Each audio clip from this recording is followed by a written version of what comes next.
Happy 20th anniversary for Pokemon, and happy 30th anniversary for Legend of Zelda.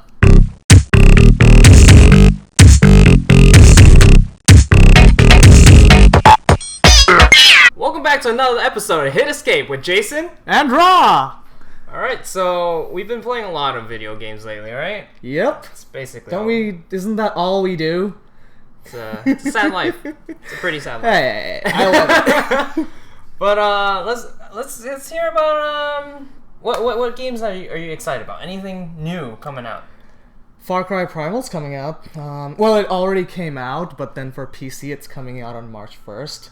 I saw an ad about that. You saw an ad about that? Okay. I mean, it's the only place I've heard about it, to be honest, is on ad on TV. Okay, really? Yeah. Huh. The Division's coming out next week, March 9th. March 9th, yeah. Yep. March We're going to 9th. have lots of videos. We're going to have live streams and lots of stuff. Yeah. What else? Well, There's Black that. Desert's coming out. That too, yes. It should be coming out on March 3rd, from what I remember. But there will be videos out coming out soon because somebody has a 5-day head start. That would be me. That would be me. Okay, so speaking of new games, IBM Japan recently announced Yes. what was it? Sword Art Online VR. I love it. I know some people are like iffy about it, but it's VR. Like, it's essentially what the anime is all about. But I feel like they're just asking for trouble at this point. we're how close are we? We're pretty close to the whole actual game of Sword Art Online, and then we're gonna be stuck there. We're gonna become vegetables, and we're all gonna die. Okay. Come on.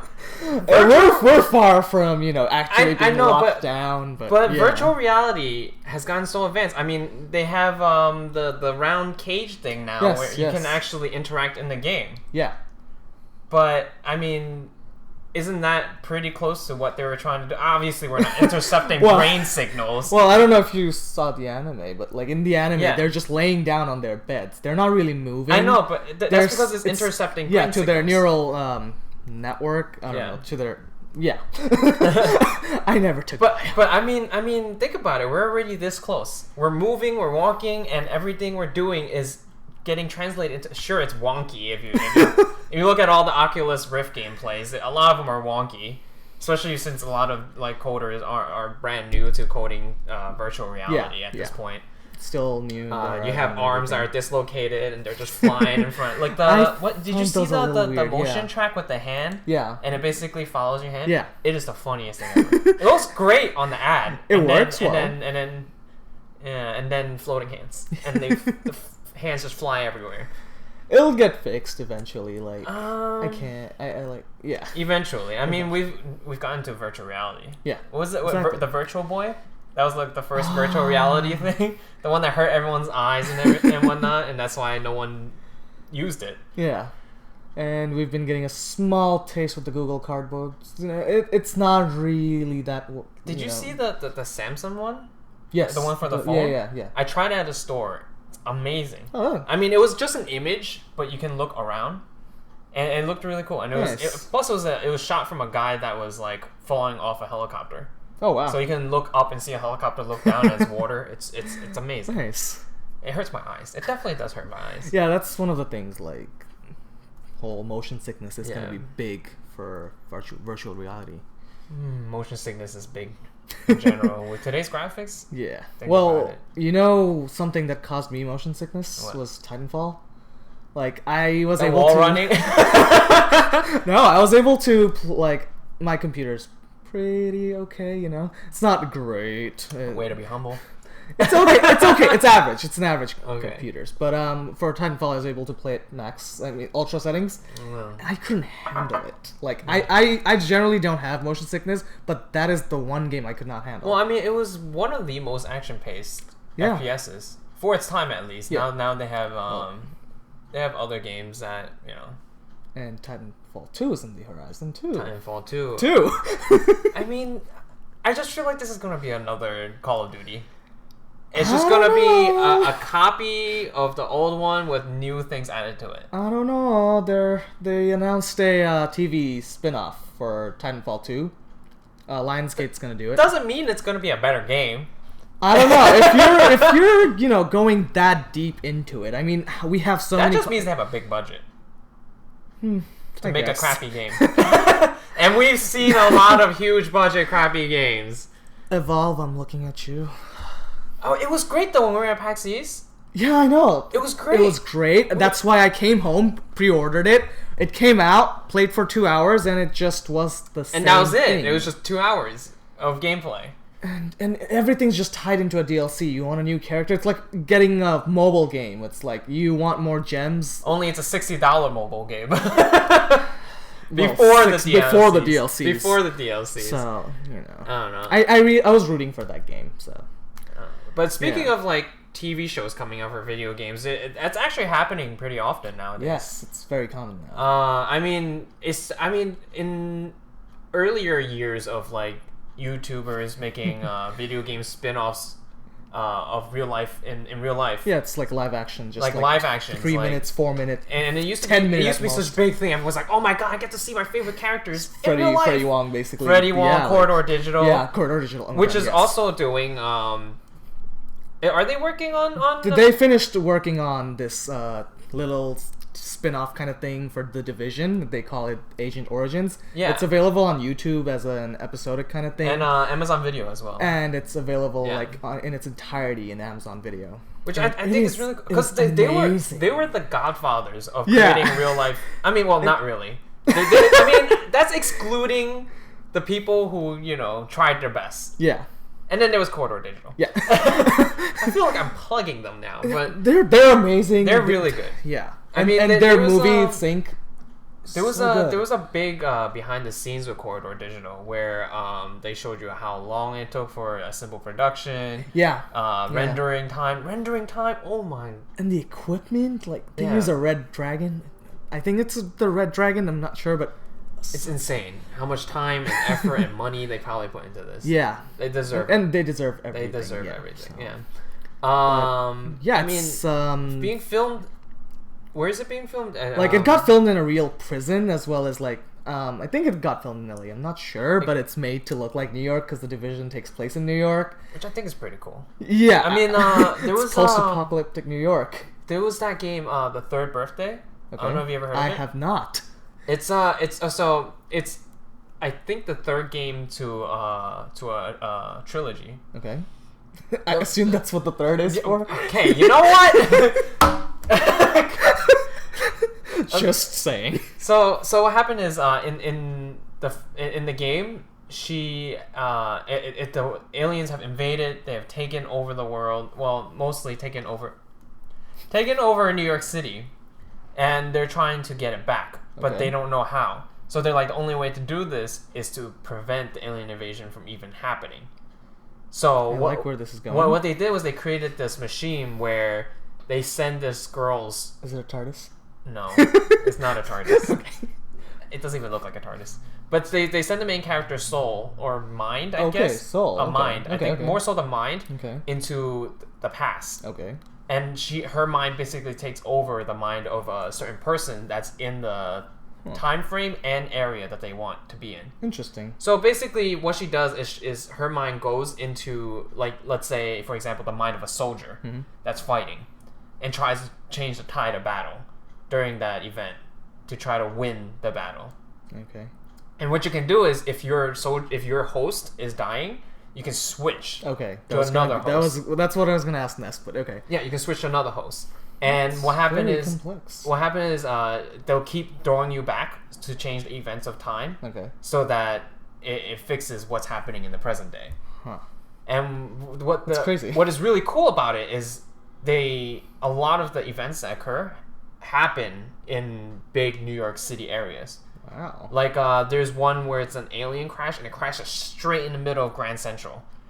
And you have to do this big boss battle while running around Grand Central. I'm gonna stop you for a second and ask you again. What's the name and where is it available? The Third Birthday, and I believe I either played it on the PS Probably the PSP. Okay. Yeah, I think it's the PSP. Okay, and how's the graphics? Because, like, you're saying Grand Central, and I'm just, like, I'm not being, like, it's not stickler. 3D. Yeah. But I just want to know. They got it pretty down pat. New York City. They got New York City really down pat. I know it's on the PSP, and graphics weren't amazing. For its time, it was. It was pretty amazing. But the thing is, the graphics on the game was actually really amazing. Like, they had that, like, you'll be fighting on the streets, on New York City streets, and you'll see, like, the signs, the street lights, and they got it pretty down pat, as if they sent someone here, and they might have. They do that. They do scouting. Yeah. But yeah, speaking of, like, destruction of New York City, is basically, you see it in that game. Like, aliens invade, they destroyed the clock of Grand Central. It just landed on that clock, and you have to do this huge boss fight in Grand Central. It's pretty good. Nice. And you actually fight on top of the Manhattan subways, which I think is unrealistic. Yeah, it is, because the tunnels. The tunnels are pretty small, so and you can't really fight on those. But you gotta give the game some leeway on working on fight scenes. Sounds really amazing. I'm definitely gonna check that out. See, hopefully it's not just PSP, because I don't have a PSP. I want it, because when games like that make me want to create real live action. Yeah. Because it's like, holy, this is based off my city. I know a lot of games are based off other real cities, but this is my Fallout city. 4, Fallout 3, every Fallout, basically. They were actually based off actual cities. Yeah, like, they got Boston pretty correctly.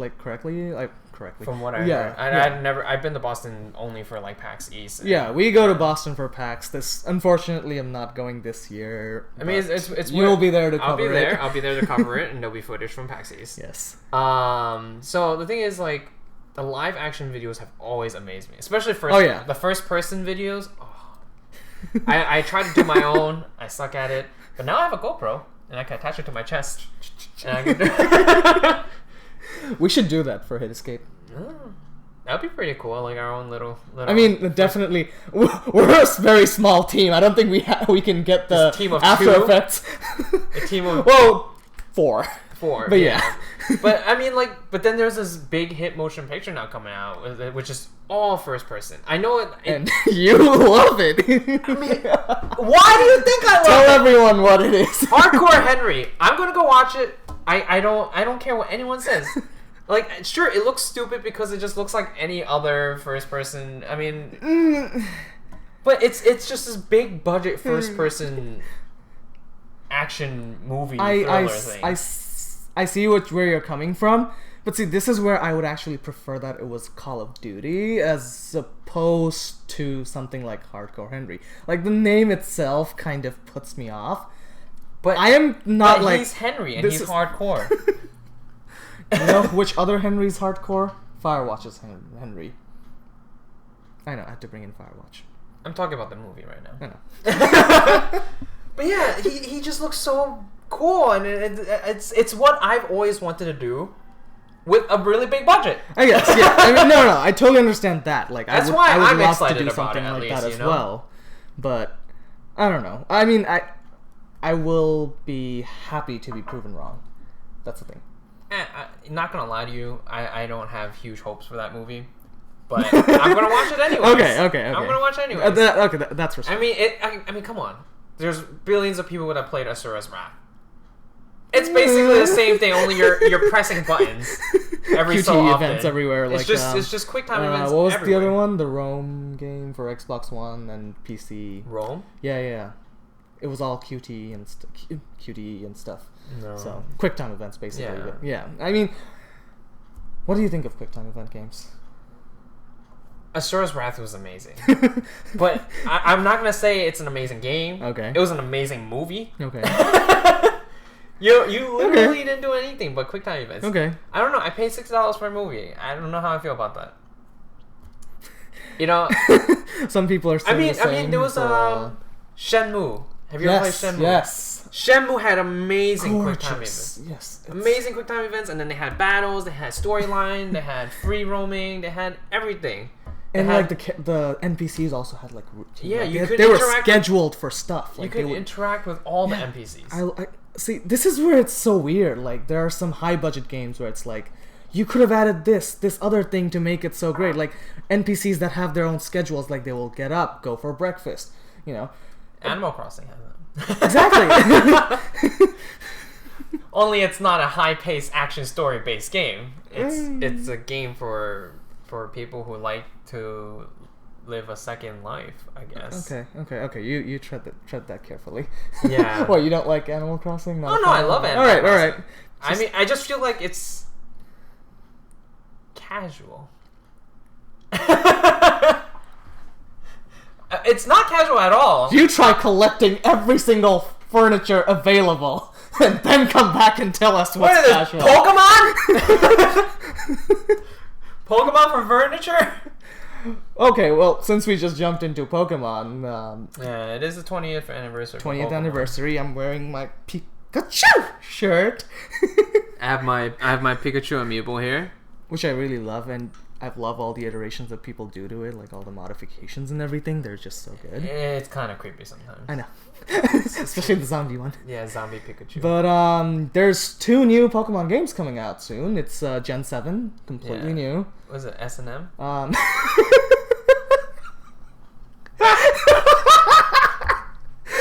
Yes, basically Pokemon right? Sun and Moon. Yeah, Pokemon S&M. I love it. Pikachu's gonna be in like okay. Pikachu's gonna be in a gimp outfit with a whip. No. We had surfing Pikachu. We have enough Pikachu. In fact, Pokemon Yellow just got re-released into a virtual console today.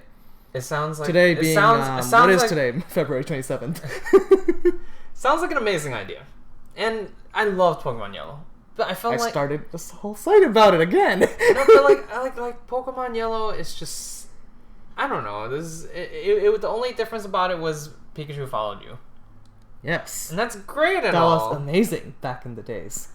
Yeah, I guess. But I already had Red. You're Ash. You're basically Ash. I had Red and Blue, and I'm like, why would I buy Yellow?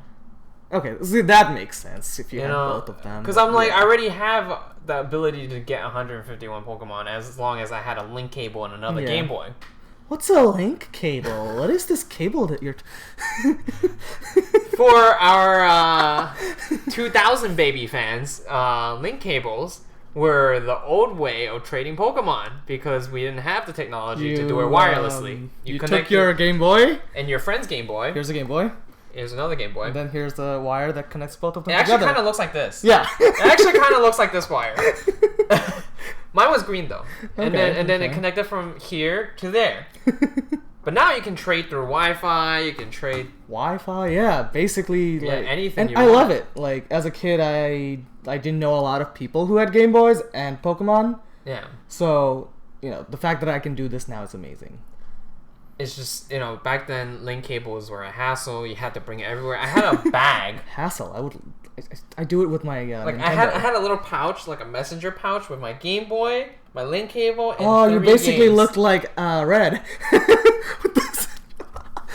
Kind of. Only he held more important things, like a Pokedex. And, 100-pound Pokemon. Yeah. I heard about that the Pokemon weighed a lot, and then for some reason he was able to just catch Pikachu from the sky. That's Ash. The strongest 10-year-old alive. We talked about this in our last episode. Oh my god. But since it is, Pokemon's 20th anniversary, let's do something different. Let me tell us what's your favorite Pokemon game as well as your favorite Pokemon, and I stopped playing. I hate to say it, but I stopped playing after Gold. Boo! All together now. Boo!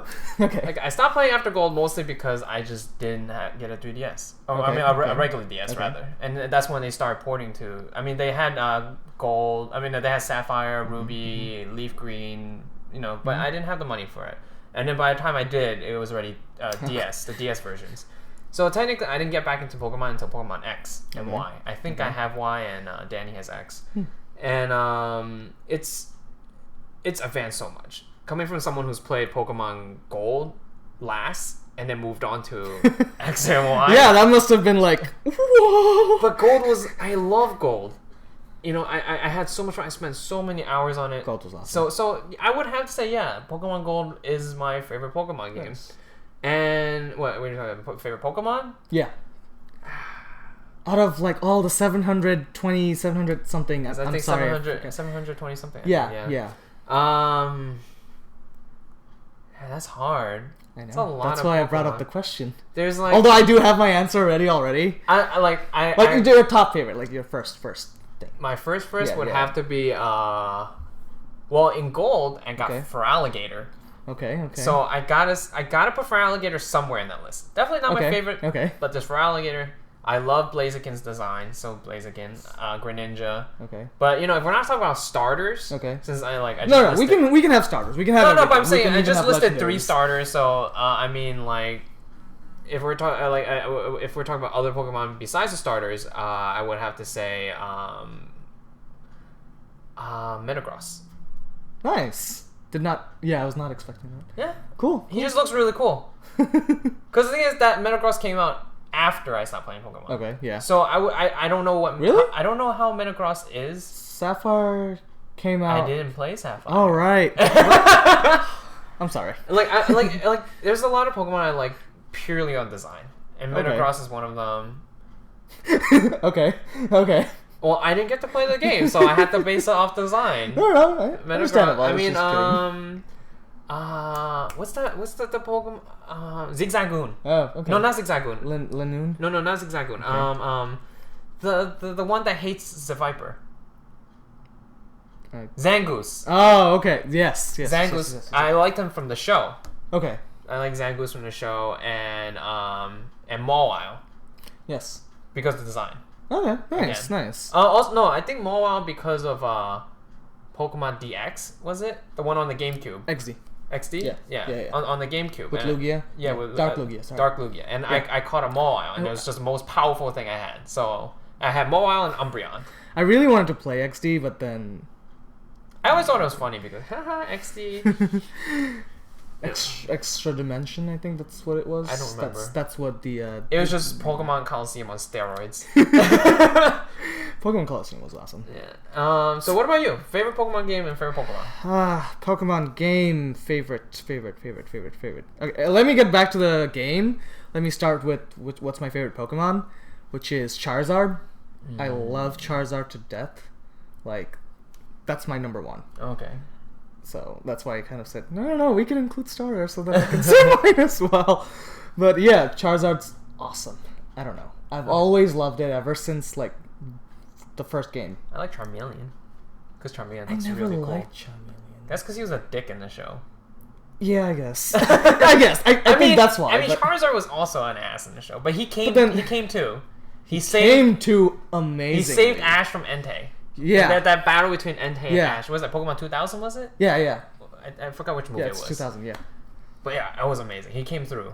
He came through so well. And he did make returns, like, in later episodes. Yeah. Recent episodes, rather. Definitely. But yeah. And favorite Pokemon game? Well, I mean, Yellow, I guess. Crystal. Crystal? Yes.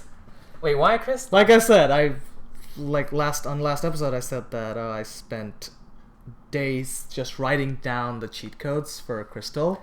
You like Crystal because you broke it. Yes.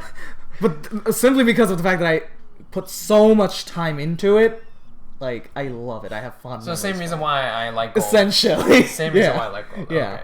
That makes sense. And I really can't wait for Gen 7 because they didn't really show much in the last Pokemon Direct.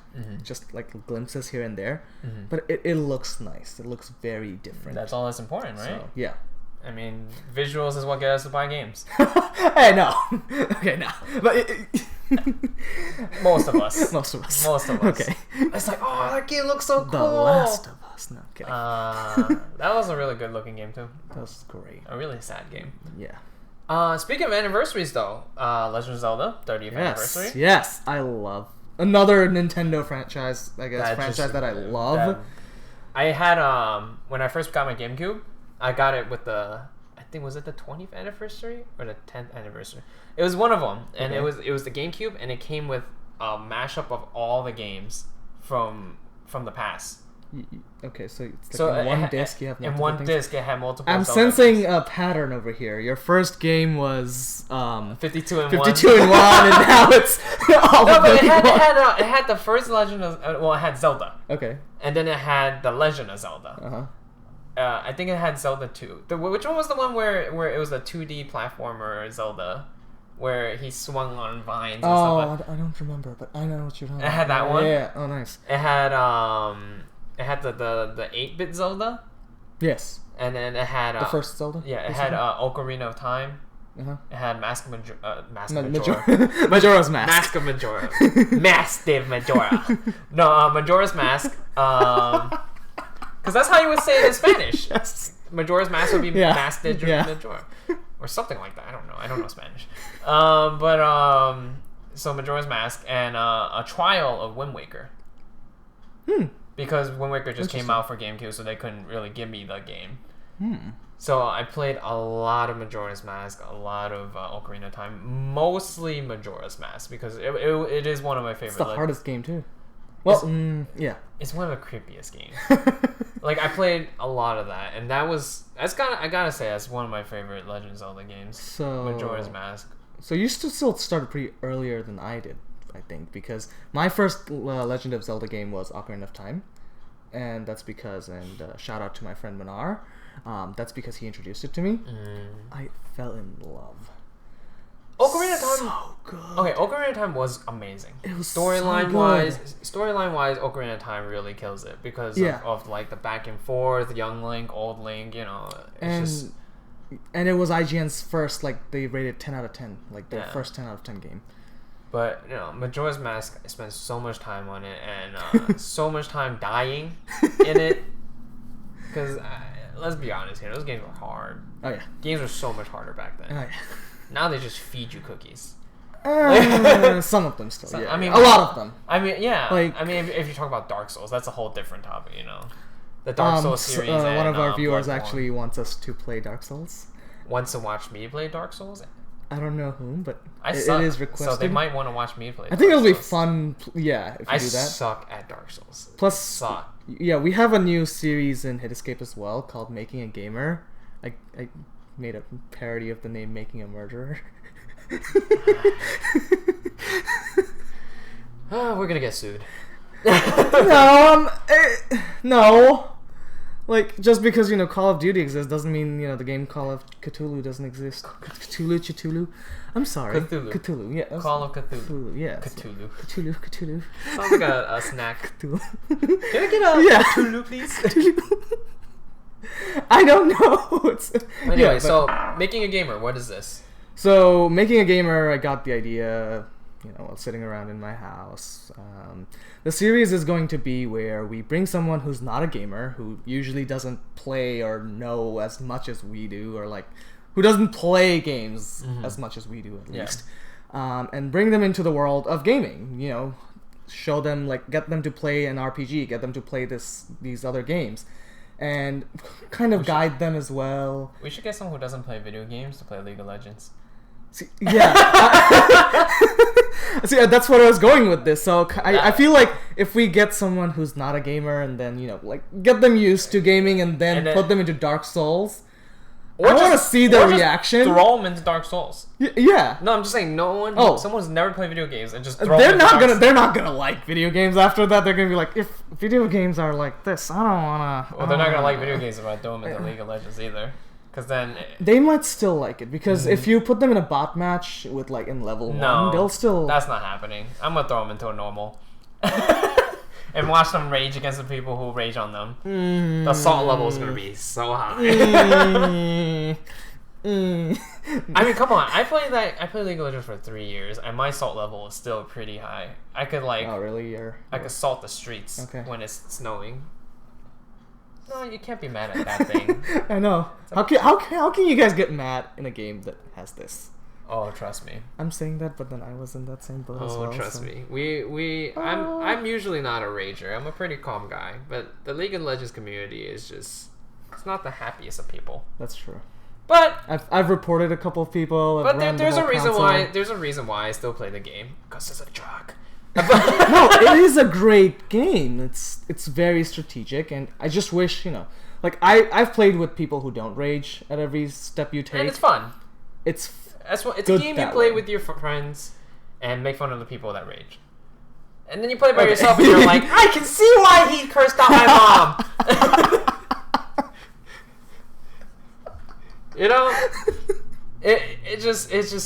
It's a fun game if you're playing with friends. Yeah. That's why I make sure to at least play with one friend, because there's always that one guy that you play with that will rage or that will blame his team and whatnot. But if you play with friends, it makes it easier to get through. Well, we kind of went all around the place, but haywire with this topic. Yeah. But something to give back to our viewers.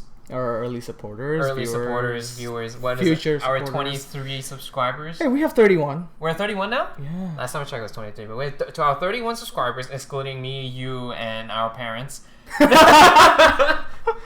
Are your parents subscribed? Yeah, clearly. My parents love watching video game Totally. videos. And you on YouTube, and like, hi mom, I'm on TV. If only they understood video games. But anyways, just something to give back to our early supporters and people who's going to follow us from day 0. We are giving away a copy of The Division. The Division! Tom Clancy's The Division. Which releases on March 8th once again. And so the conditions on how to do this are, pretty simple. First, you have to subscribe to our YouTube channel. And to be honest, if you're watching this video, you're probably subscribed. I hate to say it, but but you're hopefully just subscribed. make sure you subscribe to our YouTube channel. And then you just go to hitescape.net/thedivision_giveaway. The link will be in the description and on annotations. I know it's very long. But, and then you enter your YouTube username during the sign up, which is the one at the top right side of your screen. And that's it. Oh, and an email where we can contact you. Yes. That would be nice. If you want the game, we have to find you somehow, right?